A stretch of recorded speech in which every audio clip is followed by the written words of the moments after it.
4 দিনের দিন খাবার দাবার কিছু থাকলেও জল প্রায় শেষ হয়ে এলো। কংসাবতী নদীর ধার ঘেঁষে চলেছি। যদি কোনো গ্রাম দেখতে পাই, সেখান থেকে পানীয় জল সংগ্রহ করতে পারব।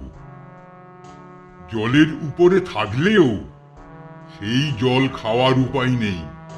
কলেরা রোগের ভয় আছে। আশেপাশে দেখতে দেখতে রাত হয়ে গেল। মাথার উপর পূর্ণিমার চাঁদ উঠল। নদীর 2 পারে ঘন কালো জঙ্গল। চারিদিক নিস্তব্ধ।